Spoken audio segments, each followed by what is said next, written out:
This occurred just at the time when Dönitz could have benefited from having as many boats at sea as possible to take advantage of the windfall of shipping on the US coast.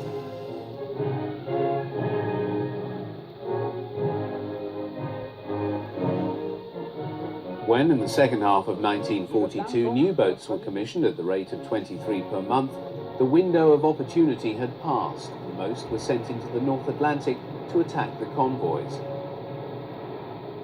Production was also being hit by problems in the allocation of raw materials. Dönitz was in competition with the other two services for these. The expansion of the Russian campaign still saw priority allocation to the Army and Navy. Indeed, in March, the Navy was told that its share of raw materials would fall, allowing just 15 new boats to be completed per month. When in April Dönitz pleaded for higher production, Hitler agreed, but in practice it was the shortage of copper that was impacting on output.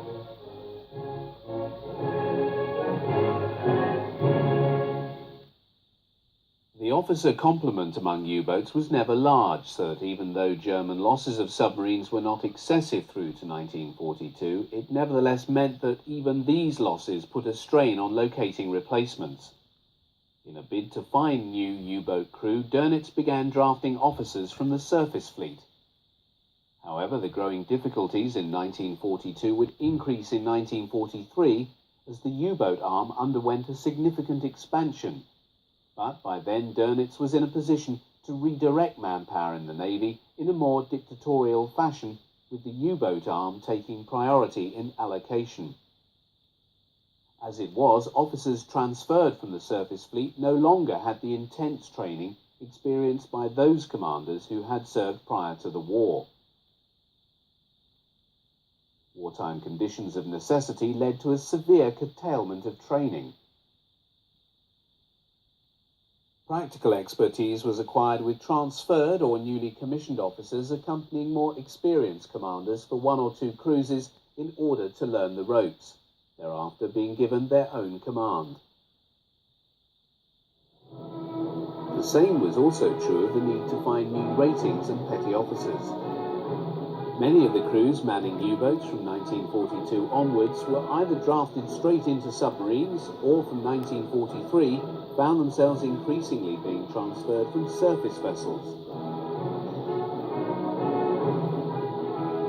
As early as 1940, it was observed at the ratings from the captured U-32 that there was scarcely any who'd volunteered for this branch of the service.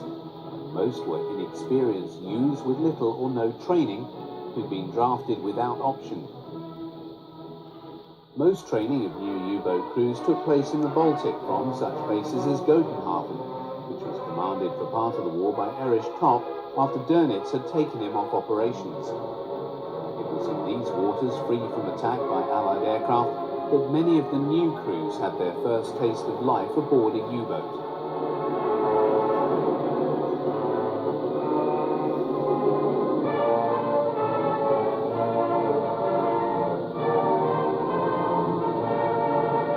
In gemeinsamer Fahrt geht es ins Übungsgebiet.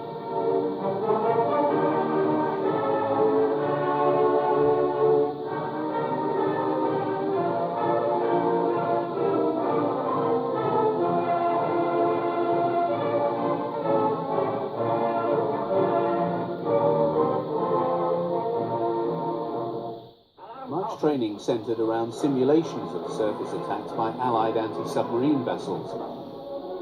For this purpose, a whole gamut of craft were employed, from torpedo boats to S-boats.